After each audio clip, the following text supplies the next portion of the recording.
Santri Kalong TV, media dakwah Ahlu Sunnah wal Jamaah.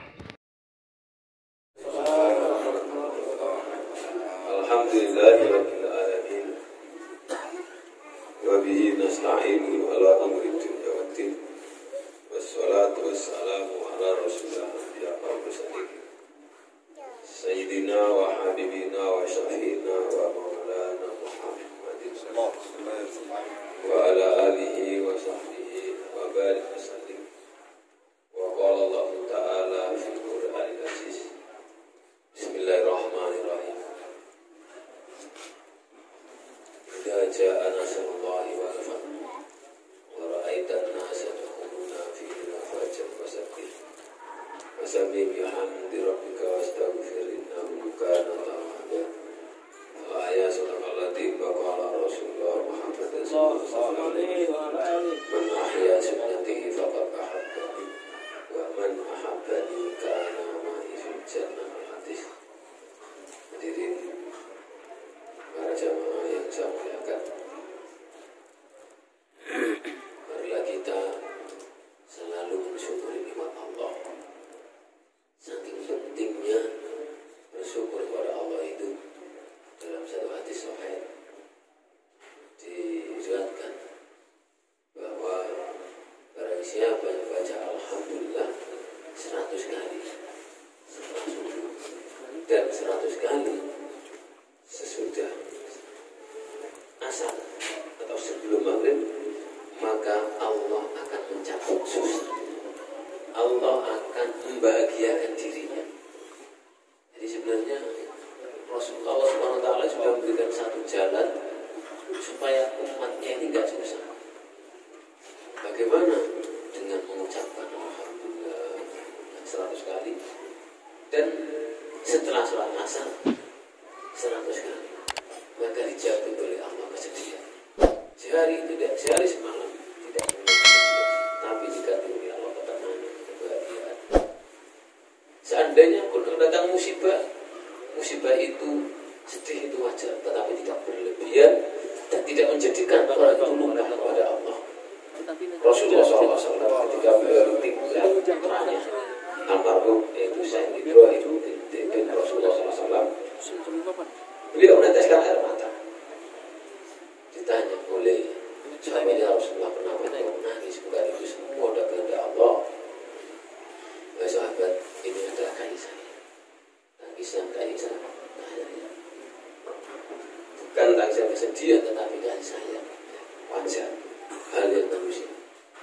Jadi seorang yang mengucapkan Alhamdulillah 100 kali setelah subuh dan sebelum maghrib atau setelah asar akan dijamin oleh Allah tidak diberikan kesusahan. Maksudnya tidak hanya kesusahan itu, semua kesulitan yang akan dihadapi dikasih ringan, dikasih mudah.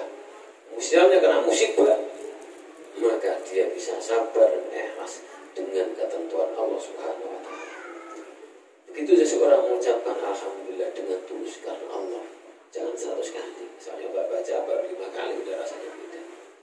Maka hati ini akan menjadi tumbuh, yaitu karena kenikmatan-kenikmatan yang diingatkan oleh Allah. Dengan kenikmatan-kenikmatan ini semakin mengucapkan Alhamdulillah, semakin bersyukur, semakin takut pada Allah, semakin bahagia bersama Allah, semakin senang hati ini bersama Allah SWT.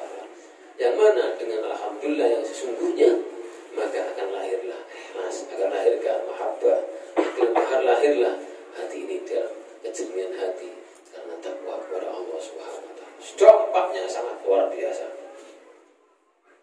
Karena itulah kita sering disuruh mengucapkan Alhamdulillah ketika khutbah, Alhamdulillah bersyukur kepada Allah. Ketika kita selesai makan, Alhamdulillah. Setelah mengerjakan sesuatu, Alhamdulillah.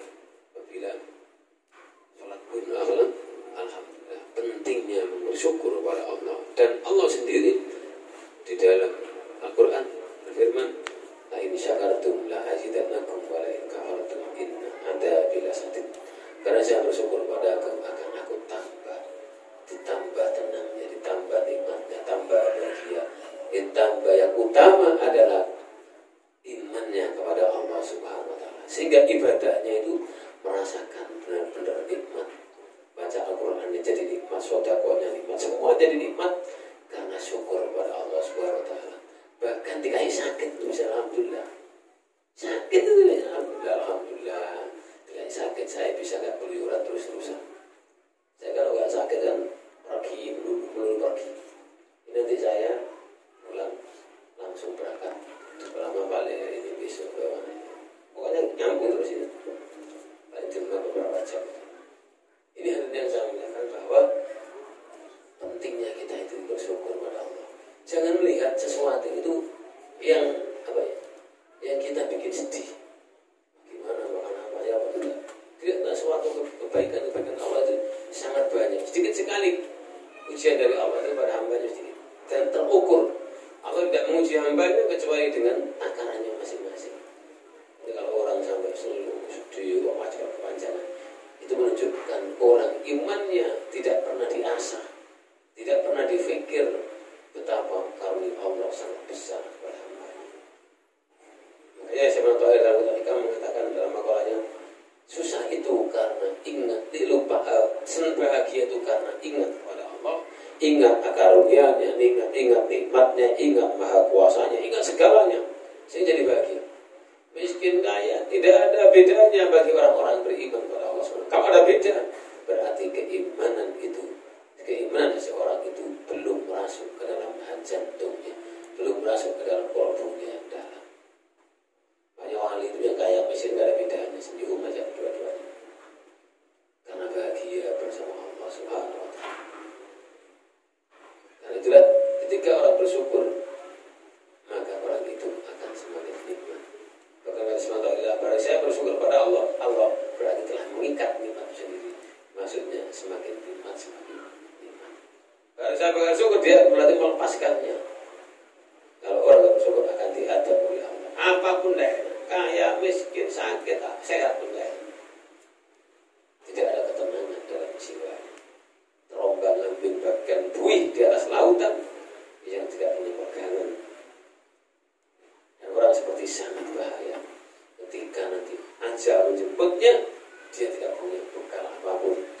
Padahal bekal daripada ajal ada kecuali itu aman wa amil sholih, aman, iman dan amal soleh. Lainnya tidak ada.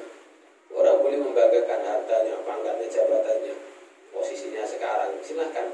Tapi coba renungi apa semua itu. Tidaklah kita berpikir bahwa semua itu tidak ada manfaat. Mungkin dulu sampai kenal sama manajer, sama direktur, sudah keluar sudah atau orang kaya ketambahan gitu. Tidak ada. Berkali-kali saya ketemu orang kaya bangkrut. Maka saya pikir bahwa ternyata dunia itu hanya lewat begitu saja. Hanya lewat begitu saja. Ini milik Allah semuanya. Adanya corona ini bukan kita menjadi takut salah, tapi ambillah pelajaran daripada musibah ini. Bahkan jadikan corona musibah ini sebagai jembatan kita semakin bertakwa pada Allah Subhanahu wa Ta'ala, semakin beriman kepada Allah Ta'ala. Bahkan jadikan corona ini sebagai jembatan kita bahagia dengan adanya musibah dari Allah, sebagai supaya manusia itu ingat bahwa Allah itu Maha Kuasa atas segala. Sering saya sampaikan di mana-mana, saya ini udahnya corona paling bahagia mungkin. Karena apa? Kenapa saya bahagia? Karena itu apa kebahagiaan saya? Saya merasakan betapa Allah telah menunjukkan kuasa-Nya. Saya benar-benar bahagia, bukan main-main. Tidak, saya memang serius, benar-benar senang. Kalau senyum-senyum, ya Allah, alhamdulillah Allah telah menunjukkan pada hamba-hamba bahwa Engkau Maha Kuasa atas segalanya. Manusia banyak membanggakan hartanya, pangkatnya, jabatannya, kedudukannya. Hanya dengan benda hambamu, hanya dengan makhluk yang sangat kecil. Korat kali dia. Di mana-mana orang stres, orang berbalik itu salahnya sendiri karena sudah diingatkan oleh Rasulullah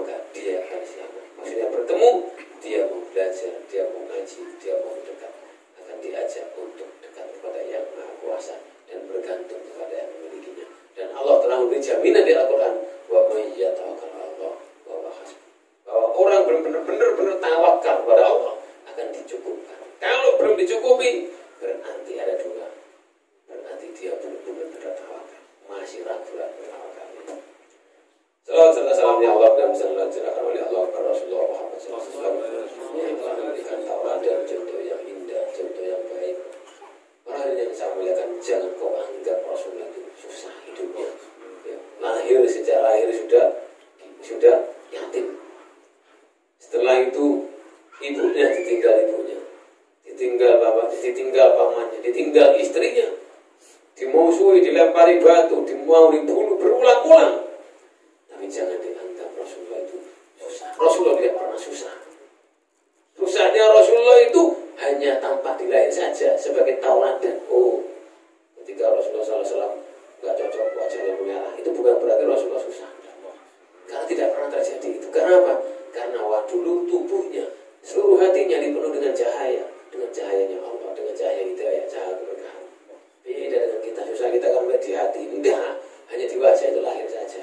Itu gunanya sebagai contoh. Ini tauladan. Beda dengan kita.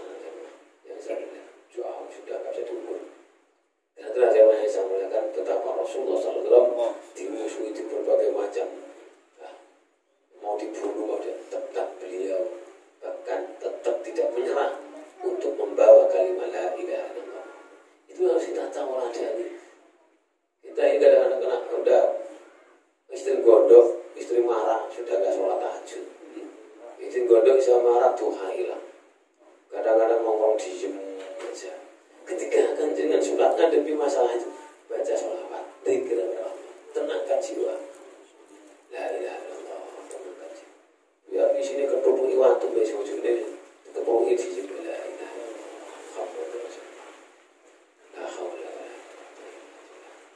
Ada keluarga anak dengan satu dengan salawat, dengan dzikir, insya Allah maka Allah akan menunjuk kita pada jalan yang terbaik dan jalan yang baik. Jadi kita harus yakin bahwa Allah akan menjamin orang-orang bertakwa. Ini jaminan. Sudah enggak pakai gimana kalau sampai masih ya apa berarti belum bisa belum tawakal itu. Ini guru saya pernah cerita temannya itu teman dulu itu beliau itu begitu dengar ayat ini tawakal itu Allah akan menjamin, beliau itu datang ke hutan nyari masuk ke hutan. Di hutan nggak ada orang sama sekali, ada gua ya, nggak ada air lagi juga, nggak ada. Udah di situ duduk sholat sampai lemes, sampai beberapa hari nggak makan, nggak minum, dia nggak mau keluar. Dia yakin bahwa sesuai dengan firman Allah, Allah itu akan menjamin hambanya yang bertakwa, memberi makan, memberi kemudahan, memberi jalan keluar. Setelah beberapa hari udah nggak bisa apa-apa, dia lemes, nggak makan, nggak minum. Sholatnya sambil tidur, nggak kuat sambil tidur. Di gua nggak ada orang. Sudah puncaknya lemes, dia pasrah kepada Allah, ya Allah. Aku yakin. Sekarang ingin tahu seberapa Allah menjamin rezeki hambanya sesuai dengan Al-Quran. Wa min dzabir dzarain wa min dzabir ardi Allah illa rizqu. Ayat ini dipakai. Gak lama ada kera. Ada kera datang membawa pisang satu tanda. Itu mati dulu. Senyum dia. Itu pernah dipraktekkan sama temannya guru saya. Itu api dibangun-bangun, dimakan, mulutnya dimasukkan, senyum dia. Ya Allah, betapa benar ini. Kita itu kadang-kadang guru PHK udah stres duluan. Berapa saudara-saudara sampai telah BWK duluan waktu tahun 2097 ya, ketika krisis. Kadang-kadang saya lihat orang-orang kayak itu sombong. Terus gimana ini Bang? Iya. Kalau saya nggak ada usaha, karyawan saya bagaimana? Saya senyum aja. Lah aku mesti karyawanmu, Tuhan apa mesti karyawanmu? Karyawanmu sih mesti Gusti Allah apa? Saya doain dokter kamu. Padahal dia takut miskin. Karyawan takut enggak, udah mesti takut miskin. Iman itu kita cegah. Saya nggak pernah. Saya udah pernah ngetes. Dulu saya waktu istri malam, istri pernah. Besok hari raya nggak punya uang, plus nggak punya uang. 5 reper aja nggak punya. Senyum istri begitu saya goyang hati saya. Ya apa ini benih? Riwayat itu nih. Waktu berdua, istri saya ngomong apa? Mas, bukankah Allah telah bilang bahwa Allah itu menjamin orang yang bertakwa pada Allah, menjamin makhluk rezeki di langit dan bumi. Saya agak goyang kenapa? Istri saya itu yang melamar dulu, pertama juga anak kedua, adiknya masih kecil-kecil 3. Ngomong gini, jadwal aku menikah besok kasih bagian 500 perak dulu juga bayar. Nah saya bilang iya aja, padahal 1.000